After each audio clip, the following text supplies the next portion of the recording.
Aujourd'hui, nous allons aborder un sujet crucial pour tout entrepreneur en ligne, les processeurs de paiement. Vous vous demandez peut-être lequel choisir pour votre business en ligne. Pas de panique, ce guide complet est fait pour vous. On y va!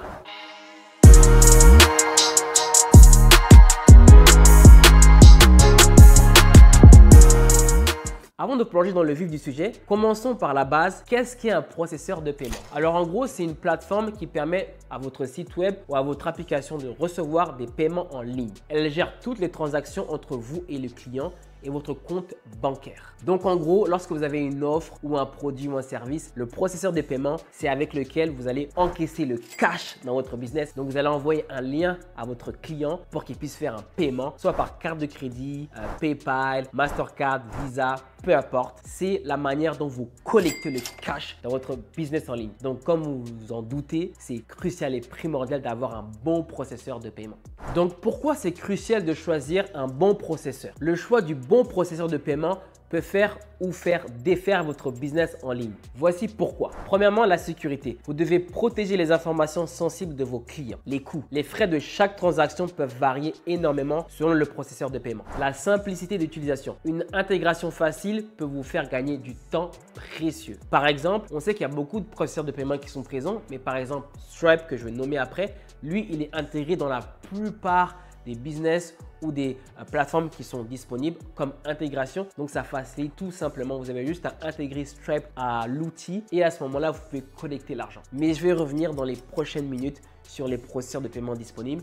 Là, je vais vous donner un petit aperçu avec Stripe. Passons maintenant en revue les processeurs de paiement disponibles sur le marché avec leurs caractéristiques. Donc, PayPal. L'avantage de PayPal, c'est que c'est facile à intégrer et c'est très populaire, sécuritaire et robuste. Le seul truc que j'aime pas avec PayPal, c'est que parfois, il bloque, ok? Donc, quand vous êtes un nouveau compte, c'est sûr que utiliser PayPal, c'est chiant au départ parce qu'ils vont vous bloquer des montants au départ du business. Mais avec le temps, quand vous allez avoir bien shippé vos produits ou bien respecter les conditions, là, après ça, PayPal devient intéressant. Donc, ça, c'est un des premiers inconvénients. Ensuite, on a des frais de transaction de 2,9% et puis c'est 0,30 $ par transaction. Donc comme vous le savez, les frais de transaction sont quand même assez élevés sur PayPal. Et aussi les inconvénients, c'est que leur support client est parfois lent. Mais je le répète, PayPal, j'entends beaucoup d'histoires au niveau des blocages. Donc c'est un processeur de paiement qui est très sensible. Il faut vraiment faire attention avec PayPal. Ensuite, on a Stripe. Donc Stripe, c'est super populaire dans vraiment beaucoup de pays en Amérique du Nord et en Europe. Donc Stripe, c'est très flexible. Il y a de nombreuses options de personnalisation qui sont présentes. Et comme je l'ai indiqué, la plupart des outils que vous allez utiliser en ligne ont comme intégration Stripe. Stripe, c'est pour moi le processeur de paiement le plus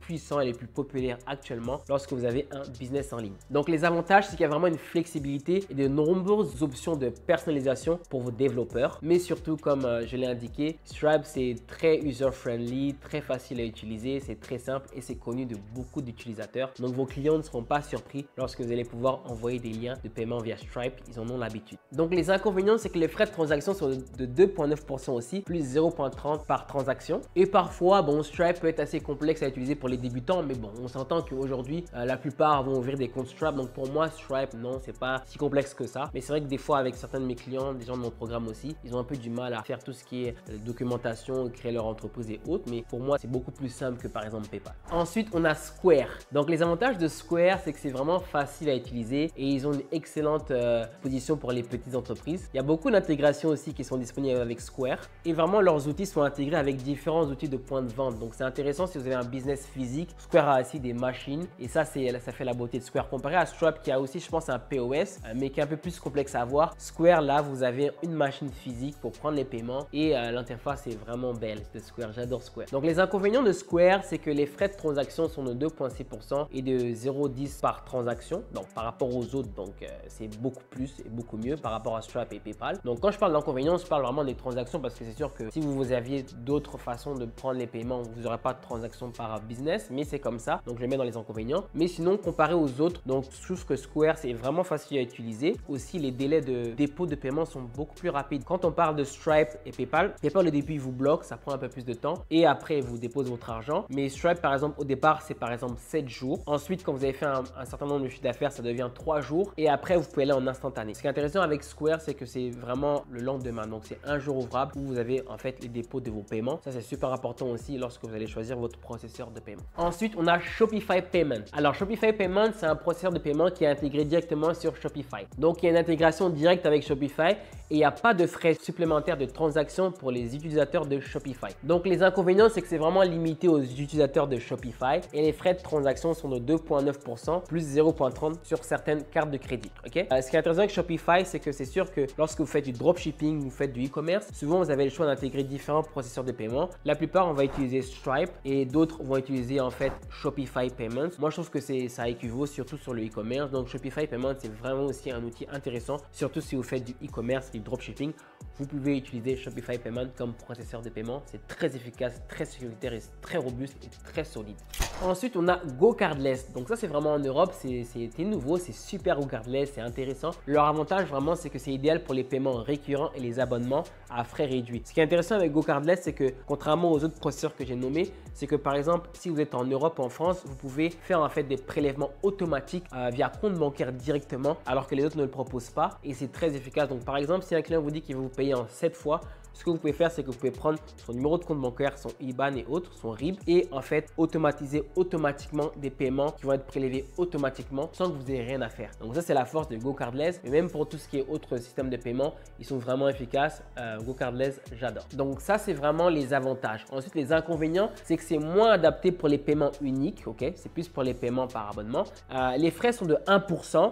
Plus 0,20 € par transaction. Donc, c'est pas si mal que ça. Ensuite, on a Molly. Alors, les avantages de Molly, c'est que ça supporte une large gamme de méthodes de paiement. C'est vraiment facile à intégrer. Donc, ils ont leur propre processeur de paiement, mais aussi tu peux intégrer différents autres processeurs de paiement à l'intérieur, qui fait que Molly est vraiment intéressant pour donner différentes options à la personne qui veut processer les paiements. Par contre, Molly, c'est vraiment disponible qu'en Europe. C'est pas disponible en Amérique du Nord. Alors, les inconvénients de Molly, c'est qu'il y a des frais de transaction qui varient selon le type de paiement. Donc, par exemple, ça peut être 1,8% plus 0,25 € par carte de crédit et ça peut varier par rapport à d'autres méthodes de paiement que vous allez utiliser. Donc là, je vous ai parlé des processeurs de paiement pour un certain niveau de chiffre d'affaires. Ok. Donc, on s'entend que quand vous allez générer du 50 voire 100 000 $ par mois, Stripe, PayPal, tout ça, c'est bien. Mais lorsque vous commencez ensuite à générer beaucoup plus que 100 000 $ par mois, c'est là que c'est intéressant d'avoir ce qu'on appelle son propre processeur avec son propre marchand. Pourquoi? Parce que à ce moment-là, vous avez une vraie équipe qui est autour de vous et vous pouvez processer beaucoup plus de paiements. Je m'explique. On entend tout le temps des aurores par rapport à Stripe et autres, que mon argent s'est fait bloquer, j'ai commencé à avoir une vérification, j'ai jamais retrouvé mon argent, etc. Alors, je vous explique. Tout ce qui est les plateformes comme Stripe, par exemple, eux, ils laissent tout le monde s'inscrire. C'est-à-dire que tout le monde peut s'inscrire, rentrer les informations. Il y a une petite vérification à la base. Par contre, lorsque vous allez commencer à faire un peu plus d'argent, ils vont avoir une alerte et à ce moment-là, ils vont vous demander beaucoup plus de questions et beaucoup plus de documents pour s'assurer que justement, vous n'affectez pas leur taux de conversion et d'approbation. Je m'explique. Comment fonctionne Stripe? Stripe, ils ont ce qu'on appelle un Master MIDS. En fait, un MIDS, c'est ce que la banque Visa ou Mastercard va donner à un processeur pour pouvoir processer des paiements. Ok. Par contre, ce qui va se passer, c'est qu'ils ont en fait un nombre maximum de chargebacks qu'ils peuvent avoir. Ok. Donc, par exemple, Stripe. Ok. Stripe est là. Ils ont un gros Master MIDS pour les paiements. Ensuite, il y a plein de petites entreprises qui sont présentes. Mais eux, ils ont un taux de pourcentage qu'ils ne peuvent pas dépasser en termes de chargeback. Donc, du coup, ce qui se passe, c'est qu'à tout le monde, ils allouent un pourcentage de chargeback qui est accepté. Donc, qu'est-ce qui va se passer? C'est que dès que vous allez commencer à faire de l'argent, si vous dépassez un certain pourcentage de chargeback que vous avez, eux, ça leur affecte leur MIDS principal de chargeback. Donc, c'est pour ça que des fois, ce que Stripe va faire, c'est qu'ils ne vont pas se prendre la tête. Ils vont tout simplement couper ou vous demander d'arrêter les services avec eux parce que sinon, ça leur affecte eux directement avec Visa et Mastercard. Donc, c'est comme ça que ces processeurs de paiement fonctionnent. Donc, imaginez-vous alors que vous êtes dans un business où vous générez beaucoup d'argent et que vous avez pour X raison des chargebacks qui arrivent. Là, vous n'avez aucune garantie, aucune sécurité que vous allez rester avec le processeur. C'est pour ça ce qu'on appelle des marchands. Là, à ce moment-là, vous avez un processeur de paiement, vous avez votre propre marchand, vous avez vos propres MIDS, ok? Donc, vos propres numéros d'identification. Et à ce moment-là, vous pouvez faire beaucoup plus de personnalisation. Vous pouvez mieux gérer ce qu'on appelle le 3DS. C'est lorsque vous avez remarqué, lorsque vous allez faire un paiement, il y a un pop-up qui va arriver et à ce moment-là, vous demandez un code. Donc, ça, vous pouvez le gérer si vous l'acceptez ou pas. Vous pouvez choisir dans quelle région vous allez procéder vos paiements. Vous pouvez choisir les BIN, donc les cartes de crédit auxquelles vous allez accepter ou non.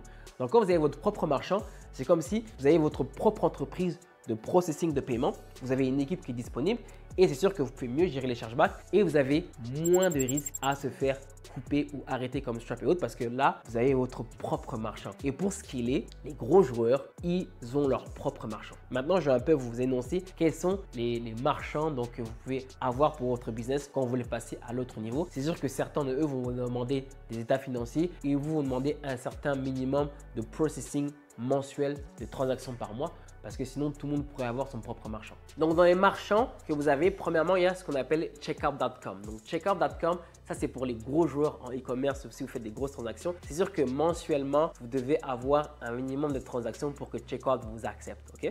On a Clover. Les avantages de Clover, c'est que c'est une solution complète de points de vente qui est facile à utiliser. Donc, vous pouvez avoir les machines, mais c'est aussi en ligne. Les frais sont de 2,3% plus 0,10 $ par transaction. Okay? Ce qui est intéressant avec les marchands, souvent, c'est les paiements au lendemain ou dans la semaine, contrairement aux autres processeurs de paiement qui peuvent être un peu plus loin au niveau des dépôts. Un autre qui est connu, c'est ToCheckout. Okay? ToCheckout, les avantages, c'est que c'est vraiment international pour les paiements et ça accepte quasiment toutes les devises et les modes de paiement. Donc, toutes les devises, que ce soit CAD, Euro, USD. ToCheckout, c'est vraiment intéressant. Vous pouvez appliquer en ligne. Par contre, les frais de transaction sont un peu plus élevés. On parle de 3,5% plus 0,35 $ par transaction. Donc, c'est un peu plus haut, mais c'est votre propre marchand. Ensuite, il y a Authorize.net qui est un autre marchand vraiment intéressant. C'est sécuritaire. Il y a des options de personnalisation qui sont vraiment avancées avec Authorize.net. À ce moment-là, les frais de transaction sont de 2,9% plus 0,30 $ par transaction. Et il y a des frais mensuels de 25 $ par mois. Ça, c'est important. Okay? Petite parenthèse, pour ceux qui sont à Dubaï ou au UAE, c'est sûr que, comme je le répète, chaque région du monde a en fait les banques avec qui on travaille, les marchands et les processeurs. C'est-à-dire que l'Amérique du Nord a ses banques, a ses marchands, l'Europe a ses banques, a ses marchands et par exemple, Dubaï aussi a ses banques et ses marchands. Par exemple, moi, un marchand avec qui je travaillais, ça s'appelle en fait Mamo Pay for Business. C'est vraiment intéressant comme marchand si vous êtes à Dubaï et que vous voulez utiliser. Mamo Pay for Business, ce qui est intéressant, c'est que tu paies en fait une mensualité et avec cette mensualité-là, tu n'as pas vraiment de frais de transaction par rapport à tes transactions. Et en plus de ça, ils te font les dépôts le lendemain. Ensuite, on a aussi PayTabs. Okay? PayTabs, c'est un processeur à Dubaï UAE qui est vraiment intéressant avec lequel tu peux processer des paiements et c'est ton propre marchand. Tu peux processer en euros, en USD. L'avantage de Mamo que je viens de mentionner, lui, tu peux processer en euros, en USD, en CAD, quasiment toutes les devises. Okay? Ensuite, il y en a un autre qui est intéressant, c'est Taylor. Ça, c'est un processeur de paiement qui est super populaire à Dubaï, qui est utilisé pour les gros comme Careem, Uber et autres. Donc, lui aussi, c'est un processeur avec beaucoup de personnalisation. Et comme je le répète, quand vous avez votre propre marchand, vous pouvez faire des grosses personnalisations qui sont différentes comparées à Stripe où vous êtes vraiment limité. Donc, ça, c'est d'autres qui sont à Dubaï UAE. Je faisais la parenthèse parce que moi, justement, vu que je suis beaucoup entre l'Amérique du Nord et Dubaï, c'était important pour moi de rajouter cette touche parce que j'ai énormément de connaissances aussi avec les processeurs de paiement directement à Dubaï. Alors, comment choisir le processeur de paiement idéal pour votre business en ligne? Voici quelques critères à considérer. Donc déjà, c'est le type de business. Est-ce que c'est du e-commerce? Est-ce que c'est du service? Est-ce que c'est des abonnements? Donc, il faut vraiment déterminer c'est quel type de business que vous faites déjà. Ça, c'est la première des choses. Ensuite, il faut regarder le volume de transactions. Estimez le nombre de transactions mensuelles que vous faites et selon le nombre de transactions, vous allez pouvoir en fait déterminer vers quel vous allez. Ensuite, on a ce qu'on appelle les frais. Comparer les frais de transaction, d'installation et aussi les frais mensuels. Parce qu'au départ, là, quand vous faites des petits chiffres par mois, c'est correct. Mais quand vous allez commencer à générer du 50, du 60, du 100 000 $ par mois, croyez-moi, entre un 2,5% et un 3,9%, vous allez sentir la différence. Facilité d'intégration. Choisissez une solution qui s'intègre facilement à votre site web ou application. C'est sûr que si vous allez vers un marchand, il y aura beaucoup plus de customisation à faire. Mais ce n'est pas grave. Parce que quand vous allez vers un marchand, vous avez les sous, vous avez les moyens pour pouvoir payer des développeurs pour faire les intégrations. Mais sinon, choisissez des plateformes lorsque vous démarrez qui sont super faciles à intégrer avec les outils qui sont à votre disposition. Le support client, optez pour un processeur avec un bon support client, c'est important parce que lorsque vous allez avoir des problèmes ou des blocages ou des chargebacks et autres, croyez-moi, vous voulez avoir un support client avec lequel vous pouvez communiquer, surtout lorsqu'on va bloquer votre argent. Maintenant, je vais parler de mon expérience personnelle et de mes recommandations. De mon côté, j'ai utilisé la plupart de ces processeurs de paiement pour mes différents projets et voici mes recommandations. Donc déjà, si vous débutez dans le business, moi, ce que je vous recommande, c'est de vraiment commencer simple avec Stripe. Pourquoi Stripe? Parce que Stripe, lorsque vous démarrez, la plupart des outils que vous allez utiliser ont une intégration Stripe.